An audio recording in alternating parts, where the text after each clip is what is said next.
유튜브로 매일매일 잘 보고 있습니다. 썰랑썰레 한 번 보면 시간 가는 줄 모르고 계속 봅니다. 신고 썰들이 많지만 제 썰도 한번 풀어보자 해서 써봅니다. 객관적으로 깔끔하게 한번 써볼게요. 때는 13년도. 당시 저는 지금은 없어진 백이보충대에 입영을 했습니다. 훈련소 생활 2주차 때였나? 그때 여단, 사단, 연대 직할부대에서 차출하러 각 부대 간부들이 찾아왔습니다. 헌병군악대, 수색대 등에서요.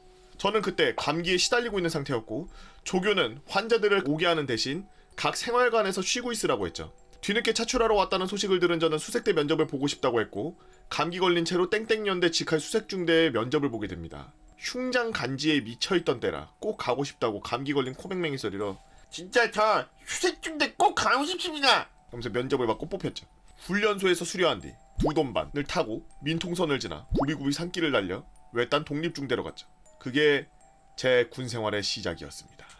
그 악마는 소대본부 소속 상황병으로 저의 첫 투입에선 그와 트러블 날이 많이 없었죠. 철수 제 보직이 소본 상황병으로 변경되면서 이 일이 시작됩니다. 그때 당시 상황병으로 가는 저를 안타까워하던 소대 선임들이 생각나네요. 소대 본부는 왕고, 악마놈, 상꺽, 쓰리고, 상병, 제 맞선임, 일병, 저, 갓 진급한 일병 이렇게 있었고 이때 저희 소대로 신임 소대장 중위가 새로 하나 들어왔고 오자마자 첫 GP를 타고 복귀까지 3부 소대장님 하사와 트러블이 심하게 났죠. 그 후 3부 소대장님은 부모님이 아프셔서 출퇴근해야 하며 간호해야 한다면서 땡땡 대대로 전출 갔다는 말과 함께 사라져버렸습니다. 여튼 제가 소본으로 편제되었을 때 그 악마는 저를 본격적으로 괴롭히기 시작했죠. 당시 저는 강남에 살았습니다. 너 어디 사냐? 이병 땡땡땡 서울 삽니다. 야 서울이 다 니네 집이야? 아닙니다. 강남 삽니다. 강남 사는데 왜 그렇게 생겼냐? 개웃기게 생겼네? 하면서 외모 비하하고 죄송합니다 하면 야 표정 풀어 아유 귀여운 놈 하면서 제 볼을 꼬집었죠. 듣기로는 고등학교를 졸업하자마자 온 그 악마놈은 20살로 나이 어릴 때 겨고지로 온 게 꽤나 큰 자부심이었는지 군대를 조금 늦게 온 저에게 넌 왜 이렇게 늦게 왔어 형이 말이야를 항상 달고 살았죠. 소대 왕고가 전역을 하고 악마놈이 소대 탑 실세가 되면서 저는 외모 비하는 수시로 당했고 부모님 욕 빼고는 다 먹어본 것 같습니다. 상황병 임무 연습이 미숙하면 바로 어디서 되도 안 되는 게 왔냐며 쌍욕과 함께 쥐고 있던 펜을 제 얼굴에 던지기도 했고 여러 번 던졌고 혼날 때 제 무표정이 문제였는지 처진 눈이 건방져 보인다면서 죄송합니다를 연발하는 제게 미간 찌푸리지 말라며 제 안경을 확 벗기고 밤주먹으로 제 미간을 수차례 때리기도 했고 제 밑에 후임이 들어오고 난 후에 교육 시간에 후임이 실수하니 저보고 후임을 한 대 때리라고 시켰고 제가 그건 아닌 것 같다 못하겠다라고 하니 자기도 아차 싶었는지 웃으면서 알겠다며 제 뺨을 탁탁 치기도 하고 저녁 점 오후 미비된 동작 마무리할 때 화장실 문이 단기시호인데 밀어서 열었다고 취침소등하고 20분 동안 개털리기도 했고 개인정비 시간에는 내무반에서 TV를 같이 보고 있으면 네가 뭔데 TV 보냐면 눈치밥을 너무 줘서 나중에는 제 맞선님과 중대식당에서 TV를 봤죠. 그렇게 한두 달 털리니 취침소등하고서는 바로 잠이 든 척하곤 했습니다. 그 악마놈이 불 끄고 누우면 내무반에서 대놓고 저를 깠거든요. 잠이 오냐? 답도 없는 새끼라면서요. GP 투입해서 상황실에서 CCTV가 있는데도 불구하고 제대로 하라면 턱을 주먹으로 탁탁 하면서 때리기도 했습니다. 그냥 지나다니면서 그냥 막 계속 툭툭툭툭 건드렸구만. 한 번 치는 게 아니라 계속 여러 번 툭툭툭툭 계속 때리네. 탈곡기요. 그 악마가 휴가를 나갈 때는 정말 천국 같았습니다. 소대에서 그 악마만 저를 괴롭혔으니까요. 제가 있던 중대는 침상에 이등병부터 병장까지 같이 쓰는 생활관이었는데 그 악마가 휴가를 나가면 다들 절 다독여줬었죠. 그런데 사건은 그렇게 반년 정도 버티고 있는 일병 말쯤 됐을 때 연대에서 연대급 훈련으로 대항군 역할을 하라고 중대장, 소대장, 부소대장, 소대원들 절반을 데려갔고 저는 그 악마놈도 설마 가나 하면서 희망을 품었으나 다음날이 그 악마놈의 당직이라는 걸 알고 절망으로 바뀌었죠. 그 악마놈은 어떻게 제 마음을 알았는지 자기 훈련 갔으면 좋았겠냐면서 소대 간부들 없는 동안 두고 보자며 으름장을 놓아하고 저는 속으로 한숨을 겁나 크게 쉬었습니다.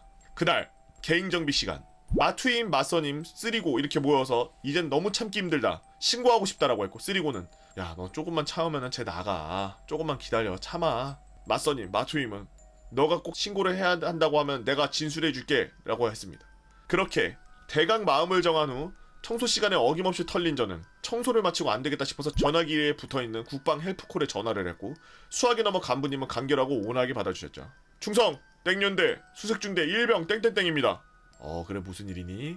부대 내 폭언, 폭행 신고할 것이 있어서 그렇습니다. 어디 부대라고?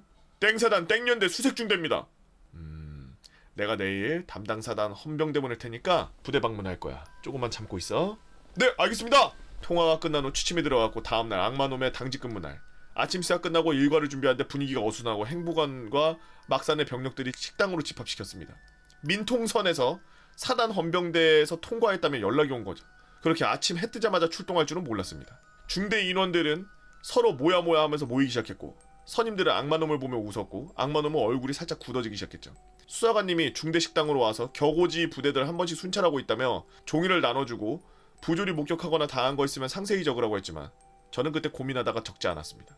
웃겼던 건 국방 해프콜에다가 전화한 건 난데 그 수사관님이 거둔 종이들은 우리 소대가 아닌 중대 본부 일병이 중대 본부 고참을 찌른 게 함정이었죠. 걔도 어지간히 당했나 봅니다. 본인이 신고받은 아이가 침묵하자 수사관님은 중대원들에게 자기 번호를 나눠주며 언제든지 연락하라고 했고 다른 병사가 신고한 사건에 대해서 행보관님과 이야기한 후 돌아갔습니다. 헌병대에서 한번 쓸고 지나가자 생활관에 돌아왔던 선임들은 악마놈을 보고 저 새끼 시겁했겠지? 라면서 놀려댔죠. 저도 씁쓸하게 웃자 제가 웃은 게 화가 난 건지 자기 동기들이 놀린 게 열을 받는지 저에게 와서 한 대 때리면서 좋냐?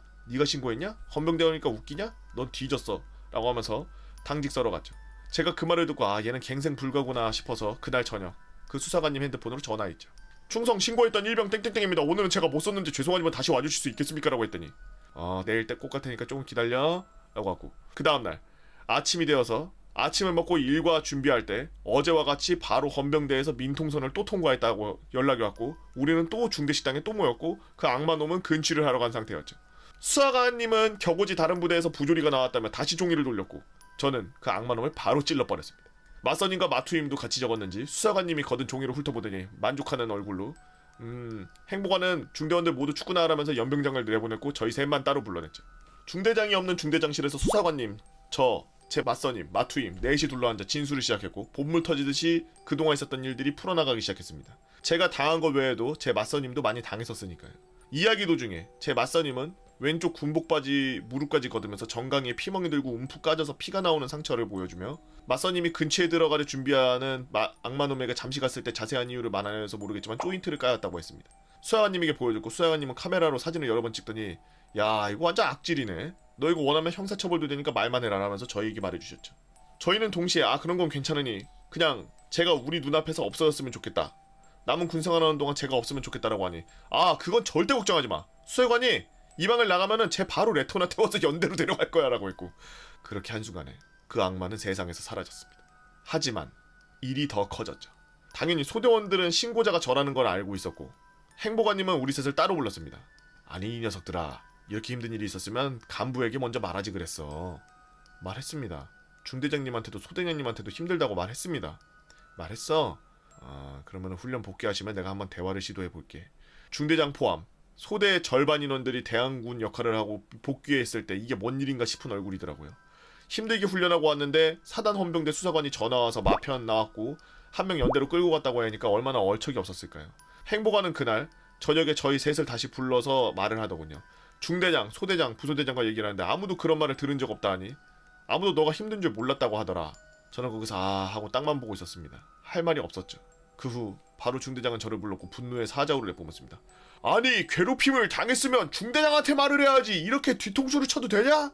중대장이 부조리 싫어하는 거 모르냐 아냐? 제가 힘들다고 말했음. 네가 힘들다고 했지 정확하게 땡땡 악마놈이 괴롭힌다고 말을 안 했지 않냐 너 임마 땡땡이 너 그 간부하고 싶어 한 거 알아? 네가 신고해서 땡땡이 인생 망쳤는데 그걸 어떻게 할 거야 전 이때 너무 어이가 없었으면서 동시에 못 버틴 내가 병신인 건가 싶었죠. 네가 그렇게 힘들다고 하니까 야 너도 전출 가라. 명령서 내놨으니까 대기하다 나가. 몇몇 소대원들은 아니 네가 왜 전출을 가? 라면서 위로해줬지만 그때부터 저는 중대 투명인간이 되었습니다. 아무도 말을 안 걸어주고 못 본 척 없는 척 그렇게 지내다가 땡땡대대로 전출 가게 되었는데 거기서 부모님이 아프다고 전출 갔던 3부 소대장님이 있는 겁니다. 야 너 여기 왜 왔어? 충성! 그게 하는 저에게 아니다 됐다 다 안다는 듯이 제 어깨를 툭 쳐주더라고요. 그때 알았습니다. 부소대장님도 당시 신임 소대장이 3부장이면 GP 투입 작전 못할 것 같다고 중대장에게 지속적으로 건의하였는데 반강제적으로 전출당했던 것. 중대장이 강제적으로 전출 보낸 거구만. 이상 전지적 친구 시점으로 서술해본 글이었습니다. 블랙호크 존머님께서 올려주신 썰랑설레 재밌게 봤습니다. 저렇게 말로 갈구는 거 말고 저는 뒤가 없는 거야. 그러니까 지금 이 글 쓴 사람이랑 뒤를 생각을 안 하고 갈구는 거예요. 저건. 미래가 얘랑은 없고 얘 지금 여기서 갈구고 끝내야 된다는 생각으로 매일매일 갈구다 보니까 이 사람이 그 끝으로 몰리니까 저렇게 한 거지. 이게 지금 이분이 글을 써서 이러니까 같은 내무실 생활하던 사람 막 신고하고 그런 패급이고 막 그냥 그 조금만 참지 그것도 못 참고서 지도 전출 갈 정도로 막 부대 다 뒤집고 저 중대장 앞길도 맞고 나쁜 놈이네 이럴 수 있지만 괴롭힌다고 하다 이 사람 죽었으면 어떡해. 극단적인 선택했으면 어떻게 할 거야. 이 글도 못 썼을 거고. 그런 사람 많아요. 여러분도 힘든 일이 있으면 혼자 감내하고 병사들끼리 얘기해봐야 바뀔 게 없어요.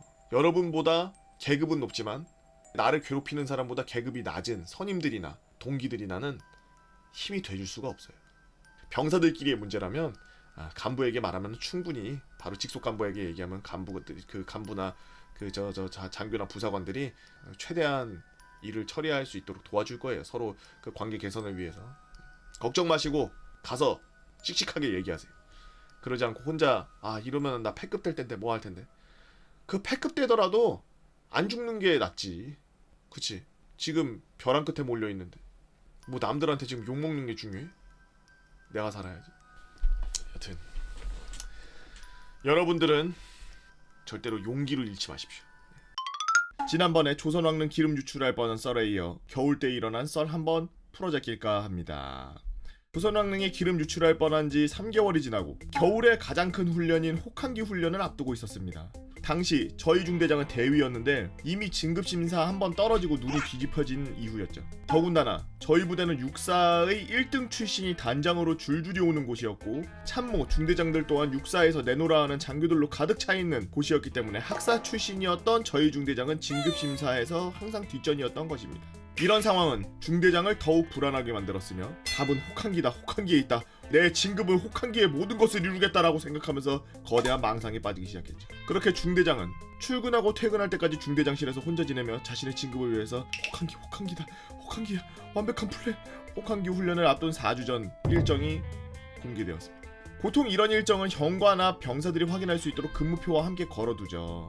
다들 확인하자마자 눈으로 한숨을 내쉬기 시작했습니다. 참고로 저희 부대는 상시 작전 부대이기 때문에 유격 훈련 2박 3일, 혹한기 훈련 2박 3일이 최대치였습니다. 2박 3일이란 기간 보시면 아시겠지만 정말 전투 준비 태세 관련 훈련만 하다 그냥 끝납니다.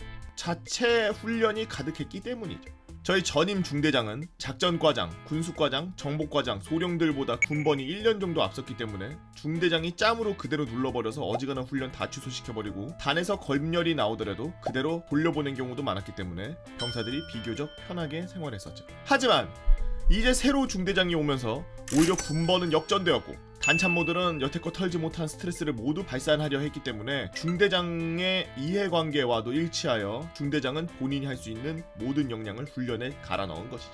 다른 훈련은 다 괜찮지만 야간 개인 화기 사격만큼은 다들 피하고 싶어 했습니다. 야간 사격은 밤 9시 정도에 출발해서 기약 없이 탄을 모두 소모할 때까지 끝나지 않았기 때문이죠. 혹한기 훈련 때는 오전에 취침 시간을 보장해주지 않겠다고 했기 때문에 잠을 덜 자고 모든 훈련을 받아야 했습니다. 또한 복귀하자마자 총기 수입까지 해야 됐으므로 실제 취침 시간은 4시간 정도로 제한되었죠. 하지만 이런 슬픈 예감은 빗나간 적이 없었기 때문에 선임급이었던 저는 소대 내에서 최고참으로 야간 사격 인원으로 편성되었고 나머지는 2병 2명, 1병 3명으로 편성되었습니다. 사격장으로 가기 위해 밤 9시 버스를 탑승해야 하는데 군수 화기를 담당하는 행정병들이 그때 막 인수인계받던 참이라 미리 준비가 안 돼 있었고 9시 20분이나 돼서야 출발할 수 있었습니다. 저희 중대뿐 아니라 또 다른 진급에 눈이 멀어 있는 중대와 같이 버스 2대가 야간 사격을 갔기 때문에 어느 정도 동질감을 느끼면서 차에서 바깥 풍경을 보고 있었죠. 하지만 출발한 지 15분이 안 되어 선탑 간부에게로 중대에서 전화가 왔습니다. 무슨 일이야? 저 탄 놓고 가셨습니다. 뭐? 앞차에 안 넣었어? 밖에 나와보니 탄약 보관함이 그대로 밖에 있습니다. 이런 새끼 이거야. 정신 똑바로 안 차려? 지금 A 중사님이 탄약 들고 따라가고 계십니다. 땡땡에서 멈춰달라고 전달받았습니다. 넌 이따 들어가서 보자. 저희는 말 그대로 사격장 가는데 총알 한 발도 없이 가고 있었고 다른 중대 앞에서 개망신 당할 뻔했죠. 그렇게 10분 정도 정차해 있자 뒤에서 익숙한 차가 도착했고 A 중사와 병기계원이 탄약과 함께 내렸습니다. 우선 시간이 없었기 때문에 탄약을 바로 받자마자 출발했고 이 상황을 인지한 버스 운전병도 다시 급하게 출발했죠. 저는 옆에 앉은 후임에게 야 사육장 가는데 탄약 없어서 사육 안 하고 그냥 올 수 있었는데 아깝다 안 그냥? 아 그렇습니다. 야 막내가 벌써부터 사격 훈련을 안 하려고 해? 빠졌네? 아닙니다. 저 사격 좋아합니다. 훈련 때도 만발 맞췄습니다. 야 전입에 오는 애들 다들 본인이 부르는 다들 만발 맞췄다는데 여기 와서 총 하나도 못 쏘던데? 너 오늘 내가 몇 발 맞추는지 본다. 생산성 하나도 없고 의미 없는 대화를 하며 사육장에 도착할 때까지 이야기를 하고 있었죠. 그런데 갑자기 선탑 간부 측 자리에서 간부가 크게 외치는 소리가 들렸습니다.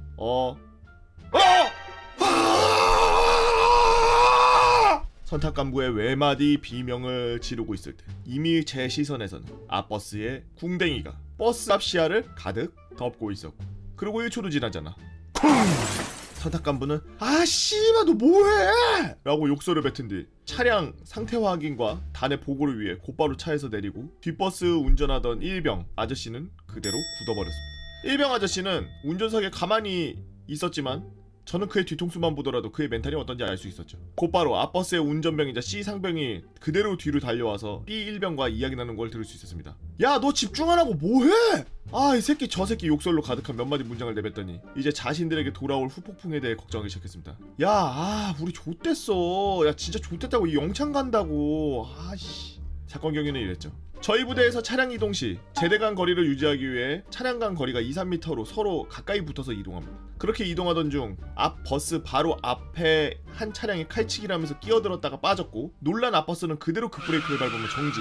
앞에 차량과 같은 속도로 달리고 있다가 당황하던 뒷버스는 그대로 뒤를 박아버린 거죠. 무슨 2-3m로 붙이고 다녀? 뭐 어디 뭐 특수부대예요? 시내도로 한복판에서 사고가 났던지라 시민들이 촬영하기 시작했고 선탑 간부들이 수습을 위해서 우선 각 중대장들에게 보고하고 단에도 새로운 차량을 배차받아 치료를 받을 수 있도록 했죠. 허겁지겁 도착한 저희 중대장은 망연자실한 표정으로 병사들에게 괜찮냐? 하면서 위로했지만 본인의 원대한 플랜이 날아간 것에 대한 실망감을 감추지 못하더라고요. 뒷차에 있던 인원, 저희 중대원들은 부상이 타박상 정도였지만 앞차에 특히나 맨 뒤에 타고 있던 인원들은 바로 앰뷸런스 타고 지구 병원으로 갈 정도였다고? 나머지 인원들은 타박상 정도였지만 단에서 부대 내 군의관에게 진찰을 받아야 한다고 단에 복귀 후 세미나실에서 대기하고 있었지만 군의관은 10분이 지나도 오지 않았습니다. 분명 사고가 난 시점에 이미 군의관은 호출했는데 말이죠. 이 군의관은 전역이 한 달도 남지 않은 인간이었는데 부대 내에서 인성이 안 좋기로 유명했습니다. 제가 이병 때 훈련소에서 다친 무릎 때문에 일상생활에 문제가 생겨서 진찰을 받았는데 군의관이 이렇게 말했죠. 너 다리 아픈 거 맞는데 이제 전입 오자마자 바로 입원하게?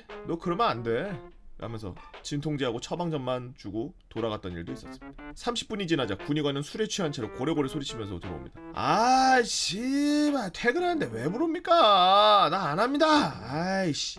부단장님이 있었는데도 저녁이 얼마 남지 않은 인간이라 부단장도 군의관을 어르고 달래 병력들을 진찰할 수 있도록 하죠. 군의관은 진찰을 보는 둥 마는 둥 아프면 진통제 안 아프면 오케이 이란 식으로 50명 되는 인원들을 진찰을 30분도 안 된 채 끝내고 다시 돌아갔습니다. 그렇게 타 중대를 포함한 50명 정도의 인원들이 총을 한 발도 쏴보지도 못하고 중상 8명, 경상 25명이라는 결과만 남기고 중대로 복귀합니다.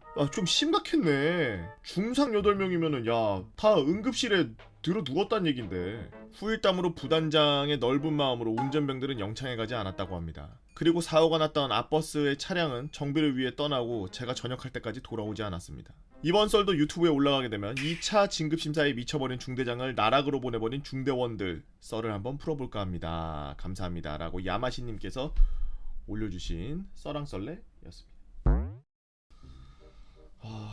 개 암세포가 한두 개가 아니네. 우선 칼치기 그리고 제대 편성을 누가 2-3m를 해. 응?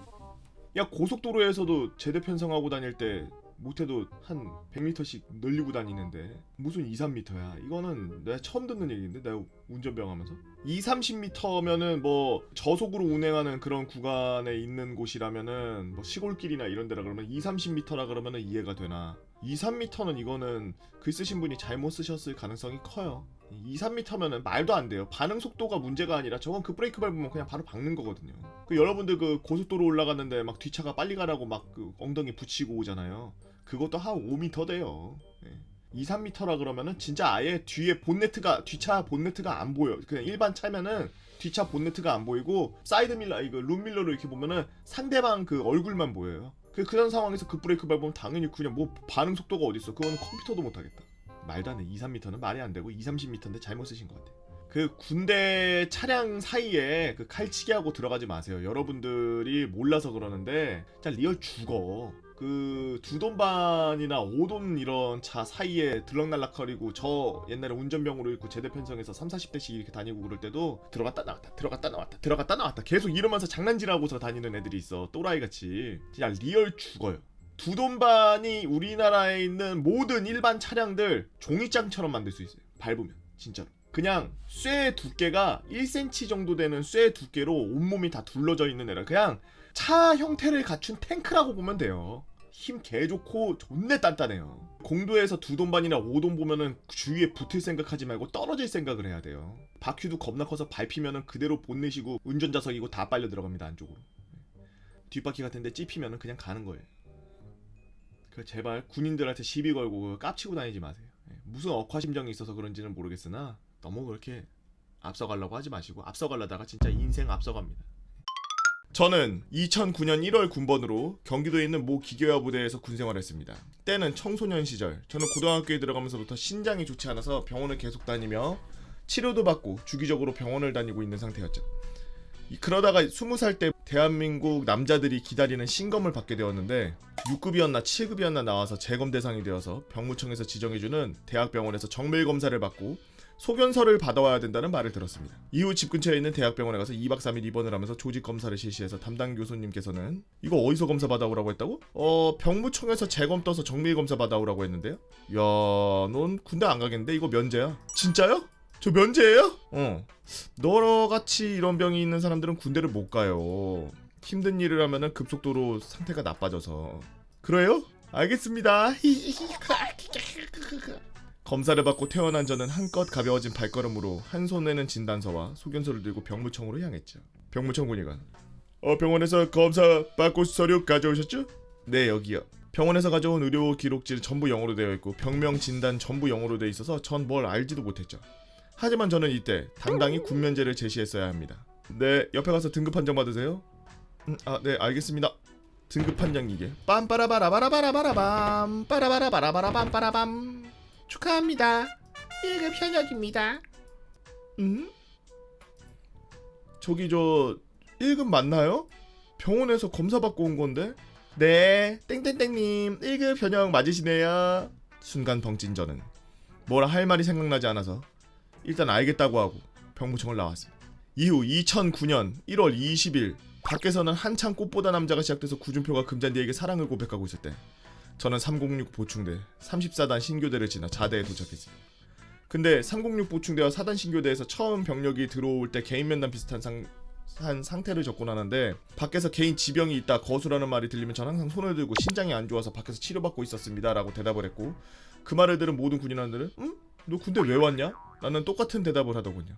근데 뭐 별 수 있습니까? 이미 머리 자르고 입대했는데 빠꾸가 되는 거였으면 그 군의관들이 빠꾸 시켜줬겠지라는 생각을 하면서 자대에서 열심히 훈련을 받고 생활 중이었습니다. 그러다 어느 날 공지 훈련을 받던 중 훈련장에서 몸이 너무 안 좋아서 쓰러졌는데 그때 당시 너무 힘들어서 그런 거겠지 하고 대수롭지 않게 넘어갔는데 부대 복귀 후 몸 상태가 점점 너무 안 좋아졌죠. 그래서 저는 분대장님에게 외진 신청을 하고 부대 인근 병원으로 외진을 갔는데 군병원 도착해서 제 과거 병력과 몸 상태를 이야기했더니 바로 너 여기 있으면 안 돼. 전역해야 될 것 같은데?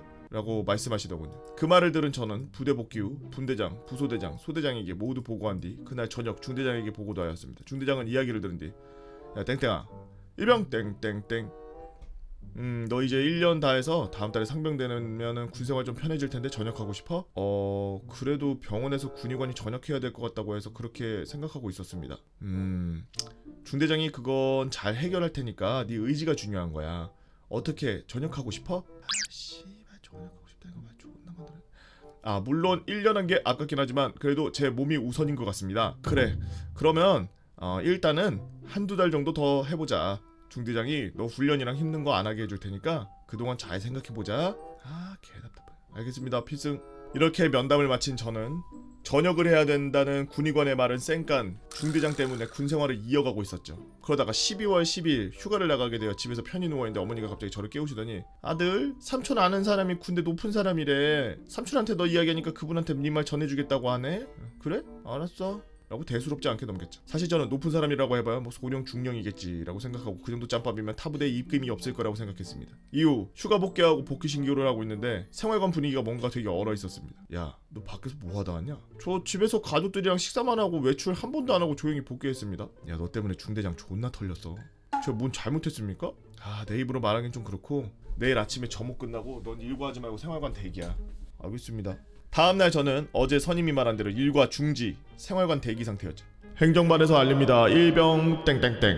일병 땡땡땡은 A급 전투복 착용 후 대대장실 앞으로 올 것. 뭐지? 왜 대대장실에서 날 찾는 거지? 라고 생각하면 전투복, 필기구 지참무 대대장실 앞으로 향했습니다. 필승! 일병 땡땡땡 대대장실에 용무 있었습니다. 용물 호출입니다. 그래. 땡땡땡 일병 여기 앉아. 그래 군생활 하는데 어디 힘든 건 없고 네 몸이 좀 좋지 않지만 괜찮습니다. 그래 씩씩해 보이는구만. 그 다른 게 아니라 혹시 집안에 군 관련된 곳에서 일하시는 분 계시나? 없습니다. 아버지도 중세전역하시고 친가 외가 모두 양쪽 군인 아무도 안 계십니다. 그래?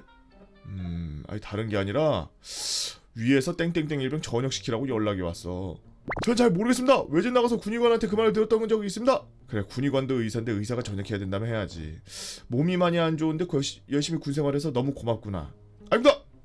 괜찮아. 일단 이제 가봐. 나머지는 내가 처리할 테니까. 필승 일병 땡땡땡 용마치고 돌아가보자. 이후 상관관에서 일과 시간 끝날 때까지 대기 중인 저는 이번에 중대장 호출이 있었습니다. 땡땡땡아, 내가 생각해보니까 너 전역해야 되는 거 맞는 것 같아. 갑자기 무슨 말씀이십니까? 몸도 안 좋은데 그동안 고생한 거 생각하니까 그게 맞는 것 같더라고. 감사합니다. 저 준비 잘하고. 야, 혹시 집안에 군 관련된 분 계시나? 없습니다. 그래? 알겠다. 오늘 푹 쉬고 내일 바로 수통으로 갈 준비해 놓도록 해. 알겠습니다. 필승! 다음날 저는 과물되어 있는 모든 짐을 더블백에 그냥 때려박아 놓고 제가 필요한 지갑과 몇 개 챙긴 후 수통으로 출발하였고 수통에서 한 달 정도 대기하면서 그렇게 수통에서 전역했습니다. 알고 보니 그 삼촌이 아시는 분은 사령부 쪽에서 근무하시는 분이었고 제가 있는 부대의 최상급 부대였던 것입니다. 나중에 부대 동기에게 연락이 와서 물어보니 중대장은 징계를 받아서 진급이 누락됐다고 합니다. 이후 현재 저는 신장이 완전히 망가져 현재 혈투석을 하면서 열심히 생활을 하고 있습니다. 아이고 2008년에 나한테 1급 줬던 이 병무청 군의가 보고 있냐? 아이고 혹시라도 유튜브에 박제되게 된다면 초병 근무선언 중 또라이 선임이 소총으로 내 방탄 후려쳐서 초병에 권한 공포탄으로 땡겨버린 썰 한번 적어보겠습니다. 긴글 읽어주셔서 대단히 감사합니다. 개버거 화이팅 이라고 글박스님이 올려주신 입대조차 안되는 애가 입대해서 전화 한 통으로 전역한 썰이었습니다. 야, 진짜 군의관 그럴 거면 군의관 뭐하러 하냐? 아니 판독도 할 줄 모르고 평가도 할 줄 모르는 그런 애가 무슨 군의관이라고 거기 앉아가지고 애들 그 등급 매기고 자빠졌어. 그 병무청 거기서 저거 할 때 이미 신검 받을 때 그때 재검 받으러 갔을 때 그때 이미 그 사람들이 쓴 거 보면 지금 만났던 그 의사들 전부 다 넌 군대 오면 안 된다고 다 그랬다는데 왜 1급을 준 거야? 대단하다 진짜. 야 근데 그 콩팥이 안 좋아서 그 전부터 좀 치료를 받으면서 그러면서 살고 있었으면 나 같으면은 이렇게 지랄을 해서 안 갔어 난. 아니 군대 가서 병원을 빠딱빠딱 갈 수가 있어. 뭐 빠딱빠딱 약을 받아서 먹을 수가 있어. 뭐 신장 쪽이면은 진짜 리얼 맨날 투석을 한다든지 그래야 되는데 그런 뭐 기능 장치가 있어. 뭐가 있어. 근데 난 이 쓴 분도 좀 이해가 안 되는 게 더 강하게 어필을 했어야지. 훨씬 더 강하게 어필을 했어야지. 본인이 몸이 이미 안 좋았고 좀 무리를 하면은 많이 힘들고 며칠 동안 막 알아 누울 정도로 막 그렇게 좀 이렇게 둔한가 봐 고통에. 저 한 명 때문에 저 군의관 한 명 때문에 몇 명이 피해봐. 대대장, 중대장, 쓴 사람 부모님들도 거기 가서 걱정하셨을 거고. 항상 그런 자리에 있으면은 책임을 지고서 애들을 딱 그 할 생각을 해야지 말이야. 어중이 떠중이 앉아가지고 그냥 시간 때우기로 그냥 애들 그냥 막 아무렇게나 체킹하고 넘기고 그럴 거면 뭐하러 그 자리에 앉아있나? 아니 이게 꾀병이 나올 수가 있어? 대학병원 가서 대학병원 의사 교수들은 다 의과 쪽 박사들이야. 교수라고 하고 그 저기 앞에서 병원하고 그 전문의하고 이런 사람들은 다 박사란 말이야. 몸에 대해서. 아니 군대에서 저 상태에서 훈련 더 받아가지고 신장 더 망가졌으면은 큰일 났었을 수도 있어. 뭐 때문에 저러는지도 모를 거 아니야. 아니 사람들이 신장이 별거 아닌 거라 생각하는데 신장 우리 몸에 있는 그냥 정수기 같은 거라고 생각하면 정수기 필터라고 생각하면 돼요. 정수기 필터가 고장나면 어떡해. 물이 탁해지고 물이 막 맛이 없고 안 좋은 물이 나오지. 그거야. 그 두 개 있는데 양쪽 다 고장나 있는 상태면은 지옥이야. 그러면은 필터 그 외부에서 다른 필터로 갖다 갈아줘야 된단 말이야 피를. 여신 하사에게 유혹당해서 전문 하사 임관한 뒤 2년에서 연인으로 발전한 썰. 약간 구역질이 날 것 같은 썰인데 친애하는 시청자 여러분들 안녕하세요. 벌써부터 애교가 잘잘 흐르죠. 남잔데 토할 것 같고요. 오늘은 여신 하사에게 유혹당해서 전문 하사 지원한 썰 한번 풀어보도록 하겠습니다. 때는 2019년 2월 GOP에서 철수한 지 얼마 되지 않은 저는 주임원사님에게 커피를 얻어 마시기 위해 주임원사실로 향하고 있었습니다. 패급 동기놈이 튕길 때 주임원사님께 불려가서 면담한 뒤로 친해짐. 그렇게 주임원사실로 향하던 중 저는 주임원사실 앞에서 대기하고 있던 포반장과 처음 보는 여자 하사를 보게 됩니다. 충성! 포반장님 상쾌한 아침입니다. 그래 땡땡이 왔구나. 무슨 일이야? 저 주임원사님이랑 커피 한잔 마시러 왔습니다. 근데 옆에 분은 누구십니까? 오늘 우리 중대로 전임원 부사관이야. 원래는 연대본부로 배치받았는데 GOP 가고 싶다고 요청해서 우리 대대로 왔어. 다음 GOP 투입 때부터 같이 갈 거야. 인사해. 충성! 상병 김땡땡 잘 부탁드립니다. 그래 잘 부탁해. 병사가 옆에 있는 분은 누구냐고 물어본다고? 병사가 간부를 보고서 이분은 누구십니까? 라고 물어본다고? 요즘 군대 뭐 반대로 돌아가냐? 야 땡땡아 지금은 주임원사님께 인사해야 되니까 혹시 좀 이따 잠깐 와줄래? 예 알겠습니다. 이렇게 미녀 하사와의 짧은 만남을 가진 저는 중대원들에게 이런 사실을 알렸죠. 야 오늘 하사 한 명 왔는데 존나 개이뻐 여신이야. 그렇게 저를 포함한 중대원들은 들뜬 마음을 진정시키고 겸허히 미녀 하사님을 뵐 준비를 했죠. 심지어 그 초절정 미모를 자랑하는 하사는 제 소대로 오게 되었습니다. 본인은 인사개원으로 3달 정도 일하다가 컴퓨터 못한다가 잘리고 소대 가서 분대장 하고 있었어. 그렇게 저희 소대원들 다 모여서 미녀 하사님과 간담회를 즐기고 있는 무렵 야 너 땡땡이야 넌 아까 주임원사실 앞에서 나 봤지? 상병 김땡땡 예 그렇습니다. 이후 저와 미녀 하사는 급속도로 친해지게 되었죠. 19년 3월 병장 조기 진급을 하게 된 저는 부대 뒤편 울타리 주변에 있는 오디나무와 잣나무가 심어져 있는 곳에 짱 박혀서 오디와 잣을 까먹고 있었습니다. 본인은 원래 19년 7월에 전역했어야 하나 복무 중간에 군 생활이 18개월로 줄어서 20일가량 복무가 줄여가지고 6월 전역이었어. 그래서 4월에 병장 진급을 해야 되는데 조기 진급으로 3월에 진급하게 됩니다. 그러던 중 미녀 하사가 제게 오더니 전문 하사 지원서를 쓱 내밀며 저 땡땡아 혹시 전문 하사 지원해 볼 생각 없니? 나는 네가 전문 하사 지원했으면 좋겠는데? 응? 전문 하사 말씀이십니까? 전문 하사 해보는 것도 좋은 경험이 되지 않을까 싶어. 저는 거기서 거절을 해버린다면 전문하사 지원서까지 뽑아서 저를 찾아온 미녀 하사의 발걸음을 헛된 발걸음이 될 수 있다는 생각과 등신이네 이거. 동의를 한다면 전역이 미뤄진다는 갈등이 피어오르기 시작했죠. 그래서 저는 그 하사의 마음을 한번 떠보기로 했습니다. 저를 생각해주시는 건 진짜 감사합니다. 그런데 혹시 다른 사람들도 아니고 굳이 저를 전문하사 시키려는 이유가 있으십니까? 야 네가 군생활 잘하잖아. 전문하사는 군생활 잘하는 애들만 지원서 받아주는 거 알지? 그리고 행보관님도 우리 중대에 전문하사가 나왔으면 하고 계시는데 나는 너가 부사관을 해도 진짜 잘할 것 같아서. 저는 이 말을 듣는 순간 느꼈습니다. 나는 간부들에게 군생활을 잘한다고 인정받는 최고의 엘리트 분대장 미친 군인이다. 저는 그렇게 미녀하사의 유혹과 군뽕에 맞아버려서 바로 미녀하사의 지원서를 받아 그대로 작성하기 시작했죠. 당시 특급 전사로 병장 조기 진급을 한 저는 전문하사 체력평가에서 달리기 특급, 팔굽 특급, 윗몸 특급 받아내며 소설이네. 갑자기 먼치킨화되죠? 사단 내 전문하사 체력평가 등급 1등을 해버리는 기염을 토했고 면접까지 통과하면서 2019년 6월 말 전문하사 임관을 하게 되었습니다. 이후 제가 임관하던 그날 부대는 일주일짜리 훈련이 잡혔고 저는 임관 휴가를 못할 뻔했지만 대대장님의 배려로 4박 5일 휴가를 받아서 그 훈련을 째버렸죠. 그 후 제가 휴가를 복귀한 다음 저희 대대 간부들은 제 임관을 축하해주겠다며 회식을 열었습니다. 그녀와의 인연이 연인으로 발전하게 된 건 바로 그때였죠. 저는 임관을 하고 대대 부사관, 선임, 장교들이 회식을 열어준 게 너무나도 고맙고 기분이 좋아서 필름이 끊길 때까지 술을 마셨습니다. 본인은 소주 3병을 마셔도 3병만 마셔도 취하는 술지? 소주 3병 먹으면 취해요 원래.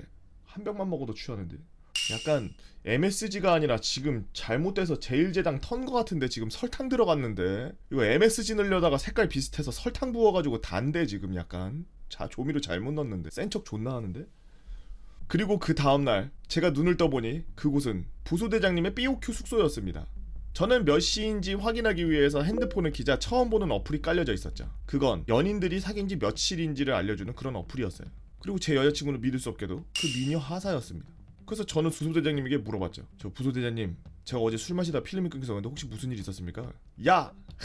너 진짜 기억 안 나? 너 어제 너 미녀 하사애한테 너 고백했어. 너 그것도 회식 자리에서 대대장님이 그때 너 영상 찍어서 너 카톡방에다가 올렸어. 한번 봐봐. 이 한마디에 저는 카톡방에 들어가서 영상을 확인했죠. 그 영상을 확인한 저는 경악을 금치 못했습니다. 그 영상 속에서 제가 미녀 하사에게 제가 이땡땡 하사님 사랑하면 안 됩니까? 왜 제 마음에 불을 지릅니까? 이땡땡 하사님 제 마음에 불을 지르는 방화범입니다. 살살 적당히 해, 이 새끼들아! 이상한 말을 했고 대대 간부들은 그런 제 모습을 보면서 뭐가 그렇게 재밌는지 깔깔거리면서 웃고 있더라고요. 그리고 그 영상의 마지막에 제가 주임원사님 저 오늘부터 땡땡 하사랑 사귀어도 됩니까? 라고 말했고 주임원사는 호탕하게 웃으면서 야 너네 결혼한다고 하면 내가 줄에 봐줄게 라고 말씀하시죠. 걔 구라 까고 있네. 부대에서 야 장난치냐? 군대 안 갔다 온 것 같은데 이거? 무슨 태양의 후예야. 태양의 후예보다 더한데 지금. 저는 이 영상을 보고 쇼크와 쪽팔림에 밀려오기 시작했고 당장 월요일부터 출근을 어떻게 하지? 저는 이후 쪽팔림을 참고 제 BOQ 숙소로 돌아왔습니다. 이후 그날 점심시간 저는 밥을 먹기 위해 분식집으로 향하던 도중 그 미녀 하사에게 어제 일은 실수였다 잊어달라고 부탁을 하기 위해 밥 한 끼 하자고 불러냈죠. 그러자 미녀 하사는 저를 보자마자 애기 어제 진짜 아니 무슨 하루 만에 이렇게 돼. 장난 미친 병을 때리네. 하긴 뭐 그 전에 만약에 썸이 있었다면은.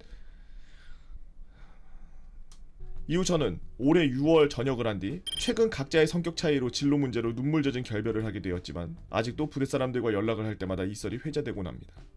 등 한번 풀어보겠습니다. 이게 진짜고 이 전에는 다 구라야. 네. 근데 조금 이거는 최소 댓글에 어느 정도 그 신빙성이 있게 인증을 좀 해주세요. 그거 아니면 이거는 그냥 이거 싸구려 라노벨도 안 돼. 이거 나도 써 이거 이렇게는. 야 뭔 잘못 본 것처럼 눈이 계속 따갑네. 짜증나. 안 읽어. 여러분들은 어떤 재밌는 이야기가 있나요? 어찌 보면 민감한 내용일 수도 있는데요. 제가 겪은 일이고 시간이 많이 지났으니까요. 사실적으로 한번 써보겠습니다. 전역을 2003년 9월 중순에 전역을 했고 4달쯤 회사를 다니고 있다가 있었던 일입니다. 만기 전역을 무사히 하고 곧바로 철강회사에 입사했죠. 와 능력 좋으시다. 어떻게 철강회사에 바로 들어가? 직무는 품질관리 막내로 입사했는데 철강 쪽이 약간 군대처럼 서열이 막 확 딱 정해져 있는 곳이라 나이보다는 짬순으로 대어받고 군대처럼 사수를 하늘처럼 받들어 모셔야 하는 그런 업종입니다. 군생활 시절 별의별 일이 다 있어서 나름 잘 참고 일을 배우고 있었죠. 그러던 어느 날 1층 관리부에서 전화가 오더라고요. 이땡땡씨 1층 회의실에 손님 오셨어요. 내려오세요. 그래서 사회에서의 이등병 생활을 시작하던 저는 번개처럼 3층에서 1층까지 푸다다닥 내려갔습니다. 그리고 관리부 안에 있던 회의실로 갔는데 관리실 여직원들과 관리부장이 저를 이상하게 보고 있더라고요.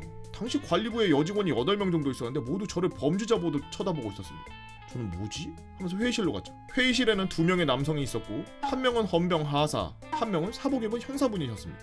저는 당시 돈에 미쳐서 8시 출근해서 6시 퇴근, 7시부터 새벽 5시까지 경비업체에서 근무하며 투잡을 뛰고 있었죠. 이게 돼? 하루에 그러면은 3시간 자는 거야? 2시간? 와... 각설하고 먼저 헌병 하사가 말을 꺼냈습니다. 이땡땡 1월 땡땡일에 뭐 했어? 이랬는데요? 아니 1월 땡땡일 22시쯤 뭐 했냐고. 이랬다고요. 여기 관리부에 물어보니까 6시에 퇴근했다는데 무슨 일을 해! 라면서 화를 내더라고요.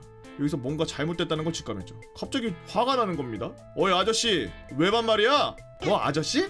그래 너 언제 입대했어? 05년 3월인데 왜 물어봐? 나이도 어린 놈이 여기가 군대인 줄 아나. 이렇게 싸우고 있을 때쯤 형사분이 헌병하사에게 말을 하더라고요. 여기는 사회인데 하사님이 너무하셨네. 헌병하사는 정신줄을 잡았는지 사활하더라고요. 그리고 형수분께 물어봤습니다. 그랬더니 형사님이 무슨 일인지 가르쳐주지 않고 질문만 하더라고요. 1월 땡땡일 22시쯤 일하러 가셨다는데 여기선 퇴근한 걸로 나오는데 어떻게 된 일이죠? 라고요. 그래서 현재 투잡을 뛴다. 경비업체에서 근무하고 있으니 시간이니 확인해보라고 했죠. 얼마의 시간이 지난 후 그 2명은 돌아갔고 회사 내에서 이상한 소문이 돌더라고요. 퇴근할 때 탈의실에서 옷을 갈아입는데 탈의실 안에 TV에서 뉴스가 나오고 있었습니다. 땡땡사단, 땡땡연대 내 무기 탈취 시도 사건 뉴스가 나오고 있었죠. 맞습니다. 바로 제가 있던 저희 부대였죠. 비로소 의문이 풀린 겁니다. 근데 갑자기 궁금해지는 겁니다. 그래서 새벽 1시에 부대 지통실에 전화했습니다. 당시 지통실 당직병이 저보다 아래 후임들이었고 새벽엔 간부들이 없을 거라 생각해서 전화를 했죠. 나 땡땡 병장인데 너 누구냐? 이병렬님 오랜만입니다. 이렇게 인사하고 사건의 내용을 물어봤습니다. 그날 거수자가 무기고 초소 상인병에게 와서 보초병 2명을 다 기절시킨 뒤 무기고 탈취를 시도했습니다. 뭐? 보초병 2명을 어떻게 기절시켜? 어쌔신 크리드야? 한편으론 다행이다 싶었고 한편으론 그 병사가 걱정됐죠. 왜냐면 다들 형동생으로 지내던 사이였으니까요. 사건의 발단은 무기고 초소에서 사수는 잠이 들어있는 상태였고 부사수도 잠이 들어서 거수자 발견을 못했고 그 사이 무기 탈취 시도를 한 상황이었습니다. 그 당시 뉴스에도 나올 정도였으니까 말이죠. 그리고 궁금해졌습니다. 왜 나한테 왔지? 그 당직병의 말 한마디에 무너져 내리는 줄 알았습니다. 저희 부대는 저녁 전 위병소, 무기고, 예비군 훈련장, 위병소에 자신이 마음에 가는 곳에 화이트펜으로 저녁 날짜에 할 말을 쓰는 관례가 있었고 혹시나 차후 예비군 훈련을 이 부대로 올 수도 있으니 당시 저는 무기고 초소 2층에 이 글을 써놓았죠. 2005년 9월 이 땡땡이 제대한다. 근무 잘해라. 언젠간 찾아오니까 라고요. 그렇습니다. 탈취 시도 후 사단원병대에서 조사를 했는데 사고가 난 초소를 확인하던 중 글이 써있는 걸 보고서 헌병대들이 제가 쓴 글을 받고 제가 유력한 용의자로 찍힌 거였죠. 그 이후로 저는 회사에서 관심사원이 되었고 그 당시 있었던 고참들은 지금까지도 그날을 이야기하며 지낸답니다. 15년 전이니까 괜찮겠죠? 라면서 호야 달려 대구님께서 올려주신 썰랑썰레였습니다. 지금 요즘에는 좀 뭐랄까요? CCTV가 많아지고 그리고 자동차로 이동할 때마다 어느 길목에서 어디로 이동할 때 큰 도로 같은 거 이용한다든지 아니면 작은 도로 이용한다 그래도 시에서 밖으로 나가는 그런 도로에는 전부 차량용 방범용 CCTV 그리고 그냥 CCTV 뭐 이런 것들이 막 달려 있어서 그 시를 나가고 들어오는 차들을 전부 확인할 수가 있거든요. 그러다 보니까 우리나라 같은 경우에는 CCTV가 굉장히 많은 편이거든요. 뭐 사람들은 이제 뭐 개인 그런 인권을 침해당하고 있는 거다 뭐다 그러는데 뭐 그거 CCTV로 보고 있다 그래가지고 뭐 무슨 빤스 바람에 덜렁거리면서 뭐 뛰어다닐 거야 뭐 털을 뽑는 뭐 왁싱을 할 거야 뭘 할 거야. 사람들이 약간 좀 CCTV가 좀 많고 이러면 막 불편해하고 그러는데 저는 오히려 더 좋아요. 저는 오히려 CCTV가 있으면은 사고가 안 난다고 생각해요. 실제로 이렇게 비유하면 조금 이상하지만 실제로 게임에서도 CCTV가 달려있으면 거기로 안 가요. 그걸 터트리거나 무력화시켜놓고 지나가지. 그 앞에 신난다고 하하 막 이러면서 지나가지 않아. 절대. CCTV나 나를 주시하고 있는 게 있는데 주위에서 범죄를 저지르거나 이상한 짓을 안 하려 그런단 말이야. 요즘에는 이런 일들이 거의 없지. 방범용 CCTV들이 있어서 이제 범죄를 막아주고 이런 것들이 있으면은 이런 일들이 좀 덜하죠. 여튼 옛날 군대의 썰들 들어보면은 다이나믹한 게 많아요. 실제로 군대 그 부대에서 전역해서 총 뺏어가지고 올라가서 그 총쏘옥으로다가 저격수한테 총 맞은 썰 같은 거 제가 저번에 올린 거 있잖아요. 나이 이제 한 50대 정도 되신 분이 올려주신 썰랑썰레에 보면은 운전병이셨는데 사단장 태우고서 올라가고 있다가 갑자기 핑! 차 앞에서 평! 그러고서 뭐 튀어가지고 확 꺾은 다음에 다 고개 숙이고 있다가 나중에 보니까 앞에 라제이타에 총 맞고 막 이런 썰들 정말 다이나믹해요. 진짜 21세기 들어서 대한민국에서 있을 수 없는 일들. 2020년에 들어서 대한민국에서는 진짜 그런 일이 있으면은 걔는 진짜 그냥 죽으려고 하는 짓이다 라는 생각이 들 정도로 엄청난 일들이만. 뭐 지금 연세가 한 60, 70대신 분은 포탄하고 저거 받으러 가셔가지고 자동차 배차도 안 나있어서 너가 알아서 가라 그래가지고 라면 박스에다가 크레모아하고 유탄하고 이런 거 라면 박스에다 집어넣어서 버스 타고서 자기 부대에 가져가시고 뭐 이러신 개원도 있고 다이나믹해요. 옛날 군대들이. 요즘 군대는 다 세련되게 조금 다 첨단화되고 있고 그래서 이렇게 아예 다 할 수가 없어요. CCTV부터 해가지고 뭐 거수자 발견되면은 막 그 누군지까지 뭐 다 한 방에 다 인터넷으로 해서 다 알아내고 막 다 그 연결이 다 돼 있기 때문에 인터넷 같은 걸로 보고 체계도 겁나 빠르고 옛날보다 더 빠르고. 단 근무 쓰면서 졸거나 그러면 방금 전처럼 거수자한테 기절당하는 거예요. 아시겠죠? 어떻게 기절시켰는지 그게 더 궁금합니다 사실. GOP에서 역대급 간부 만나서 욕하면서 하극상한설.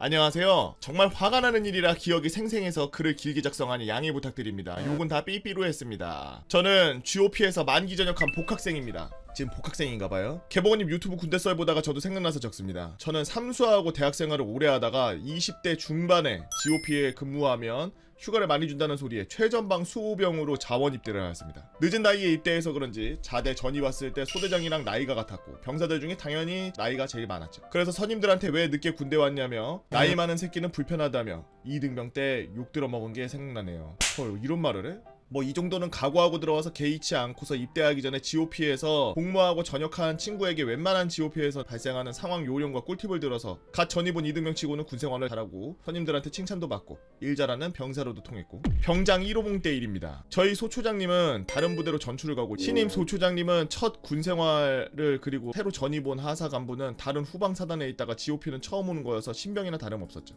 그래서 부소초장님이 병사들한테 새로운 간부가 모르는 거 많을 테니까 잘 알려주라고 텃세짓 하지 말라고 하셨습니다. 특히 병 분대장들은 너희들은 군생활도 오래 했고 GOP에 관련된 상황을 잘 아니까 잘 알려주라며 강조했죠. 신임소초장은 잘 모르니까 잘 알려달라며 병사들에게 친절히 대해주고 매번 휴게 복귀 때마다 보쌈이나 치킨 사오면서 힘든데 맛있는 거 먹고 힘내자면서 천사 중에 천사는 다름없으셨고 새로운 하사 간부는 후에 말하겠지만 꼰대 쓰레기였습니다. 저는 당시 원래 경계병인데 잠시 소초 상황 업무를 하고 있어서 새로 전입 온 간부랑 부딪힐 일이 많았죠. 그 간부는 매번 저한테 모르는 것을 물어보았고 짜증 안 내고 친절히 알려주었지만 매번 원래 알고 있었다며 아는 척하지 말라며 장난 아닌 정색을 했습니다.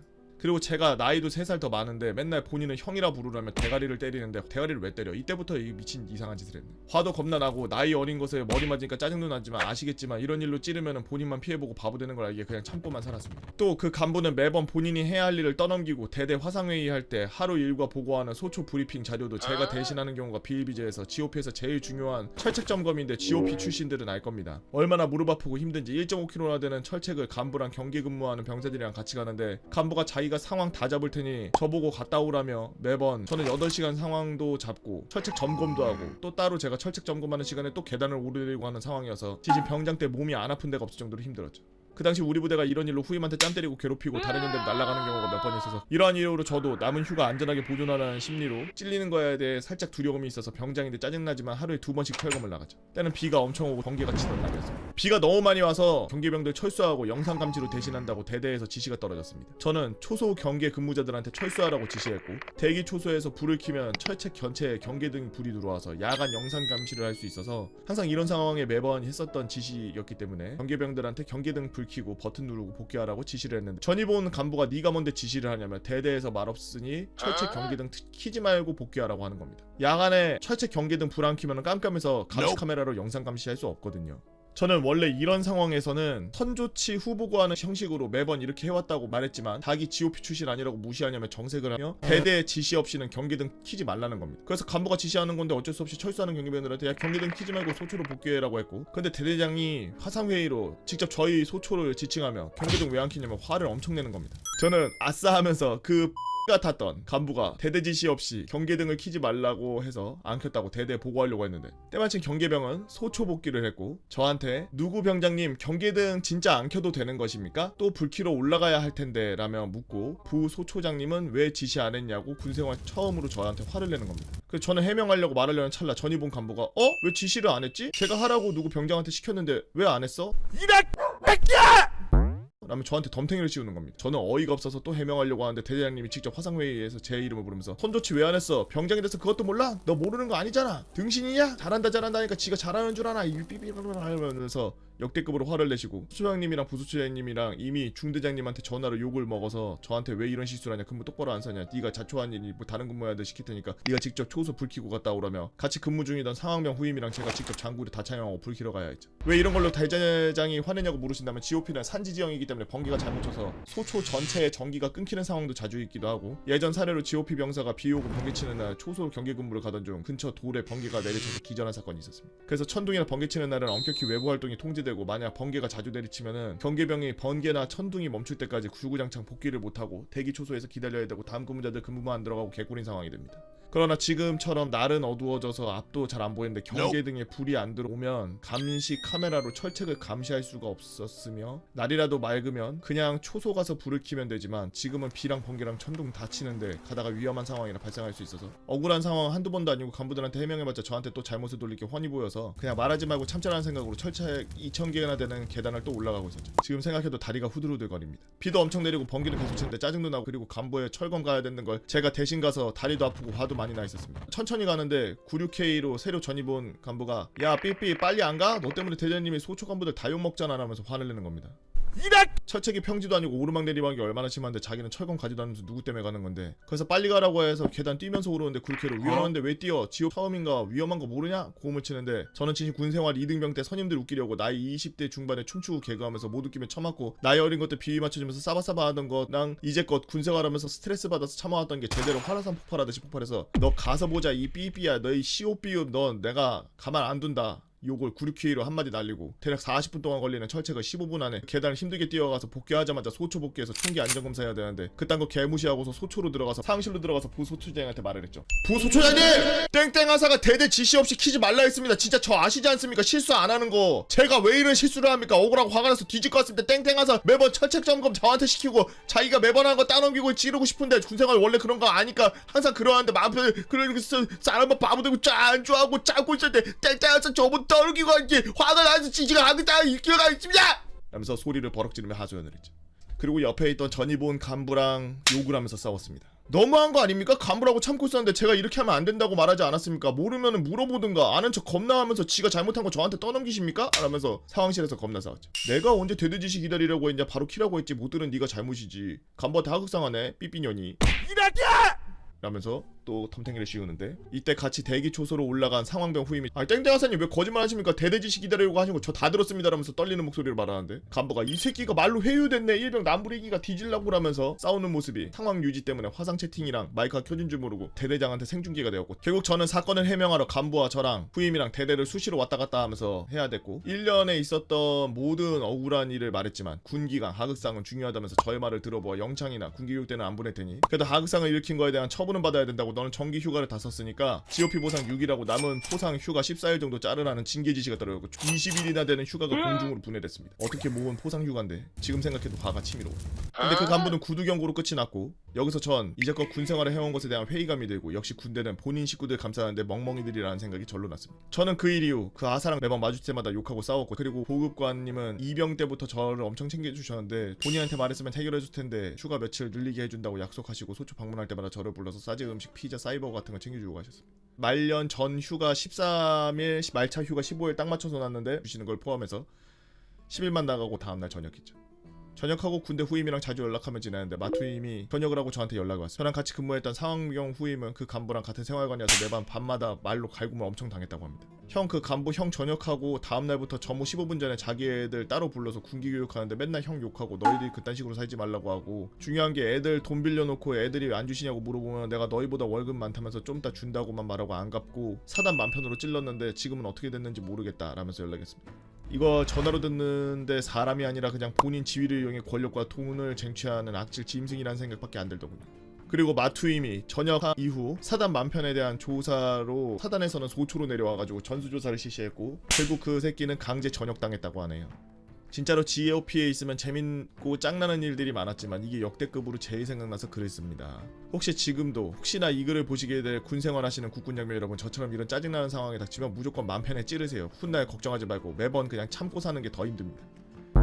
저런 애들이 이제 학교 다닐 때 완전 일진도 아니고 완전 범생이도 아니고 그런 중간에 껴가지고 일진 똥구멍 쫓아다니면서 착한 애들 괴롭히는, 지는 힘 하나도 없으면서 일진 애들한테 잘 보여가지고 돌아다니면서 애들 괴롭히는 쓸모없는 인간, 사회에 필요 없는 개악, 나가 죽어.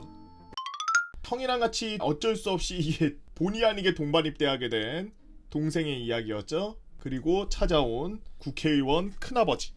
큰아버지와 아버지의 방문은 별게 없었다고 하네요. 사단장님실에서 차 마시고 퇴소한 훈련병 다시 받아주세요라는 등의 이야기가 오가고 잘 끝났고, 뉴스를 검색하니 그 당시에 큰아버지와 당시 사단장님의 사진이 있긴 한데 격려차 사단 방문 뭐 이런 식으로 올라왔다고 하네요. 3아 너 땡땡이야 꾀병이지. 하지만 논산훈련소도 아니고 지역에 있는 사단에서 지역구 의원이 아닌 국회의원이 방문하고 방문 이유도 얼토당토 않는 퇴소한 훈련병 다시 입소시키는 게 어떠냐라는 거였으니 주목받았겠죠. 주목받아도 쌉니다.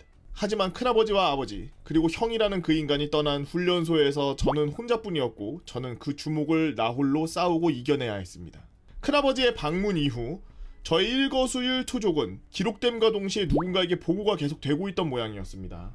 사고를 치고 훈련을 따라 하지 못하며 문제와 말썽을 부리는 훈련병이 아니었고 착실하게 훈련을 받고 비록 늙어서 군입대를 하였지만 동료 훈련병들과도 나름 재미있게 하하호호하면서 재밌게 훈련병 생활을 했다고 생각했죠. 그건 네 생각이고 그건 저 혼자만의 착각이었고 혼자만의 생각이었습니다. 저희 생활과는 다른 생활관과는 다르게 FM대로 훈련을 하게 되었고 혹시나 실수를 한다든지 잘못을 했을 경우 조교가 아닌 소대장이 앞장서서 자, 군대는 책임이 공동으로 져진다. 한 명이 잘못하면 너희 모두가 잘못한 거야. 라고 하면서 기합도 연자제로 단체로 받았죠. 네. 주변의 훈련병 그리고 같은 생활관의 훈련병들도 점차 왜 그렇게 제가 소속된 생활관 아이들이 유독 괴롭힘 당하고 못 살게 굴며 FM대로 이리저리 굴리고 저리 굴리는지 모두가 아는 데까지는 그리 오랜 시간이 걸리지 않았습니다. 그 이후로 어떻게 됐냐고요? 같은 생활관 아이들도 저를 점점 원망하기 시작했고 저를 멀리했고 그중 어떤 아이는 아, 너 때문에 그러잖아 라고 제 앞에서 면박을 주기도 했습니다. 옆 생활관은 쉬고 있는데 저희 생활관만 계속 시간 끝날 때까지 반복해서 훈련받는 일도 비일비재했죠. 그럴 때마다 들리는 저에 대한 은근한 욕. 뭐 사실이고 미안하고 열은 받지만 또 뭐라고 할 순 없고 한 번은 그러다가 싸움까지 갈 뻔도 한 적이 있고요. 그렇게 2주차, 3주차까지 넘어가다 보니 전 같은 생활관에서 누구 하나 말 걸어주는 사람이 없는 혼자 생활하는 훈련병이 되어버렸습니다. 진짜 이런 게 외로운 건데 훈련병이면 같이 훈련하는 그 동기들이 진짜 그 순간만큼은 저 누구 진짜 막 간쓸게도 다 떼주고서 임무 수행할 때 바로 옆에 등을 지켜줄 최고의 동료인데 그런 느낌이 팍 드는 동료애가 팍 들 텐데 그때 혼자 저렇게 버려졌네요. 여전히 저희 생활관에서만 조교의 FM대로의 훈련과 소대장의 압박이 계속되었고 그러던 와중 제 몸은 조금씩 고장이 났습니다. 정말 미친 듯한 고강도의 FM 훈련을 받다 보니 어느 순간부터 무릎이 아팠고 살살 아프던 무릎이 나중에는 무릎 앉아등 같은 자세를 취할 수 없을 정도까지 통증이 너무 심해지더라고요. 그래서 조교에게 외진을 신청했습니다. 조교님 저 외진 신청해도 되겠습니까? 왜? 무릎이 너무 아파서 치료 좀 받고 싶습니다. 알았어, 소대장님한테 보고할게. 하지만 다른 생활관 아이들은 외진을 다녀와도 저에게는 외진을 다녀와라는 이야기가 들리지 않더라고요. 묵살당한 거죠. 그 뒤로 A조교, B조교, C조교 등에게 무릎이 아파 외진을 다녀오고 싶다라고 계속적으로 얘기했고 저녁 점호를 위해 생활관에 온 소대장에게도 얘기했죠. 환자 없지? 소대장님 저 무릎이 계속 아픕니다. 외진 다녀오고 싶습니다. 이야기 들었어. 넌 안 돼? 안 된다니 무슨 말씀이십니까? 너가 꾀병이잖아. 어디서 수술라 그래? 아닙니다. 진짜 아픕니다. 너 그런 표정 하지 마. 꾀병인 거 다 알아. 조용해. 아니면 니네 또 큰아빠 부르든가. 그날은 정말 힘들게 잠을 잤습니다. 또 저를 힘들게 했던 저와의 싸움까지 갈 뻔한 훈련병의 한마디. 야, 이젠 하다하다 꾀병까지 부리냐. 나이값 좀 해라 진짜. 진짜 자기가 잘못한 것도 아니고 자기 집안 사람들 때문에 본인이 결국에는 군 생활하면서 다 그걸 견뎌야 되네. 전에 이 얘기는 좀 속된 말로 자랑하는 것 같아서 재수 없었는데 좀 불쌍하네. 3주차 훈련부터 훈련소 퇴소 직전인 5주차까지 무릎 통증에 대한 어떠한 치료도 받지 못했습니다. 제가 먹은 거라곤 매일 저녁 의무병에게 이야기해서 얻은 진통제 한 알. 점점 무릎은 굽히기 힘들어졌고 무릎을 굽히려면 엄청난 통증이 몰려왔고 그나마 B조교가 훈련에만 편의를 봐주는 정도. 그리고 계속되는 훈련에 저는 어떠한 편의도 받지 못했고 한 번은 무릎을 굽히고 있는데 정말 너무 아파서 울기도 했으며 또 어느 날에는 다리에 마비 증상이 온 것과 아무런 감각이 오지 않을 때도 있었죠. 그럴 때마다 들었던 A조교, C조교의 핍박. 너는 정신이 나약해서 그래.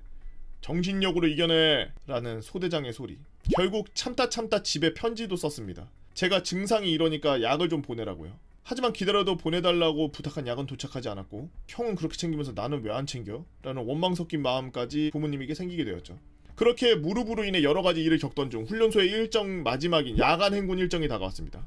너무나 아픈 무릎이 걱정되어 저를 챙겨주고 신경 써줬던 B조교에게 찾아가 부탁했습니다. 조교님 저 진짜 무릎 아픕니다. 진짜 너무 아픈데 소대장님한테 다시 한번 얘기해 주시면 안 됩니까? 야 나도 몇 번이나 얘기했어. 너 정말 무릎 아파 보인다 그랬는데 소대장님이나 중대장님 너 꾀병 부리는 거라 그러더라고. 나도 몇 번 혼났어. 꾀병 아닙니다. 진짜 아닙니다. 최대한 걸을 수 있을 만큼만 걸어. 내가 어떻게든 신경 쓰고 네 쪽으로 걸을 테니까 최대한 걷자. 많이 못 도와줘서 정말 미안하다. 알겠습니다. 그렇게 야간 행군이 시작되었지만 걸을 때마다 진짜 엄청난 고통이 찾아와서 전 계속 뒤로 밀릴 수밖에 없었고 B조교는 저를 어떻게든 케어해주려고 했지만 그보다 더 높은 계급이었던 A조교는 야 B 너 앞에 가서 쟤네들이나 신경 써. 얘는 내가 데리고 갈게 라고 하면서 저와 거리를 두게 했죠. 이후 야간 행군길은 진짜 지옥이었습니다. A조교는 정말 그 순간부터 노골적으로 저를 괴롭히기 시작하는데 와 무릎 아프다는 새끼가 잘 걷네. 내가 유도하는데 무릎 다치면 다리 병신데 너처럼 못 걸어. 야 나이 먹고 군대 온 거 자랑이냐? 빨리 걸어 새끼야. 너 때문에 지금 늦잖아 지금. 이런 식으로 이야기를 쉴 수 없이 했습니다. 정말 지옥이 따로 없더군요.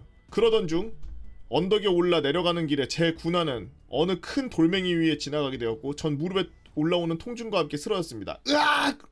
조교도 처음에는 야 당장 일어나 꾀병 부리지 말고 일어나! 아 지금 장난쳐 빨리 일어나! 라고 하였지만 제가 그 말이 들렸겠나요? 정말 무릎이 아픈데요. 아프다고! 아프다고! 무릎 아프다고! 나 무릎 아파서 못 움직이겠다고! 이러면서 반말을 했습니다. 조교도 어안이 벙벙한지 아무 말도 못하고 결국 사람을 부르더라고요. 전 그대로 행군 인원 뒤에 따라오던 MB를 실려갔고 훈련소 의무대에서 제 무릎을 여기저기 만져보더니 이거 심각한데요? 군병원으로 이송해야 될 것 같습니다 라는 군의관의 말과 함께 군병원으로 이송되었죠. 그렇게 군병원에서 MRI까지 찍어가면서 받은 진단은 원월상 연골 손상 및 파열. 정확히는 왼쪽 손상이었고 오른쪽 부분은 파열이었죠. 보통 사람은 반달 모양의 연골이라 해서 반월상 연골이라고 하는데 전 특이하게 원의 모양을 하고 있어서 원월상 연골이라고 하더라고요. 이 일로 인해서 하하 우리 땡땡이 잘 부탁합니다 라고 하고 말하고 갔던 큰아빠는 대노하셨고 당시 이 이야기는 큰아버지께서 군대의 몇몇 높은 분들께 이야기를 하심과 동시에 어마어마한 피바람이 불었다고 합니다. 그 저번에 장교 징계받고 조교들 영창 가고 그랬던 게 이거구만. 제3화 훈련소에 들이닥친 피바람 소대장 감봉 3개월 조교 A 영창 조교 B 포상 편을 써볼까 합니다. 추가 약 좀 보내달라고 집에 썼던 편지는 조교가 읽고 집에 보내지 않았다고 하네요. A 조교. 도룡룡의 후손님께서 올려주신 썰랑썰레였습니다. 참 근데 좀 뭐라고 해야 돼? 이게 어떻게 보면은 이게 본인이 자기가 잘못한 것도 아니고 형이 갑자기 나간다 그래서 형이 나간 거와 그 형이 나가면서 그 형이 나가는 걸 막기 위해서 어른들이 갑자기 애들 일에 투입된 거와 그리고 그 어른들이 그냥 기본 어른들이 일반적인 어른들이 아니었던 것과 그걸로 인해서 부대에서 찍힌 거는 이 친구가 찍히고 아니 부대에서 소대장도 그렇고 중대장도 그렇고 조교들도 그렇고 왜 이 사람한테 그래? 아니 인과관계 조금만 생각하면은 이 사람이 부른 것도 아니잖아. 그 회유할 생각을 안 하고 그걸 그렇게 강경하게 그냥 자기네들 같다고 그렇게 하면은 저 유쾌한 경험은 아니네요. 아 깜짝이야 너 뭐 그래. 유쾌한 경험이 아니었대요. 글 중간에 제가 말씀을 드렸습니다만 참 전에는 약간 막 그 백도 진짜 막 국회의원 백에 막 뭐 장군 백에 집도 잘 사는 것 같고 그래서 야 뭐야 이거 잘난 척하는 거잖아 재수없어 이랬는데 군대에서 제일 빡치는 것 중 하나가 아플 때 대우 못 받는 거거든요. 내가 진짜 미칠 거 같고 아픈데 아무도 안 알아주고 짜증날 때 그만큼 서러운 게 없어요. 그리고 두 번째 밥 못 먹었을 때 다른 사람들 다 밥 먹는데 나는 밥이 없대. 눈물이 나 바로 나 그냥 반찬이 없대. 밥도 식어가지고 떡이야. 밥에다가 국만 남았대. 밥에다가 그냥 김치국 먹어. 다른 애들은 막 거기다 반찬 먹었다는데 눈물이 막 쏟아지면서 밥에 막 적셔가지고 밥이 죽이 될 때까지 울면서 먹었지 밥을. 군대에서 그 두 개가 제일 턱을 터요. 집에 가고 싶은 생각 뭐 엄마 아빠 얼굴 뭐 여자친구 뭐 친구들 얼굴 뭐 형제 얼굴 뭐 가족들 사랑하는 사람들 다 떠나서 아픈 거하고 밥 못 먹는 건 정말 제일 짜증. 그래서 저는 조금이라도 아프면 국군 수도병원에 가서 치킨하고 피자를 먹었는데요. 그 아픈 게 싹 나더라.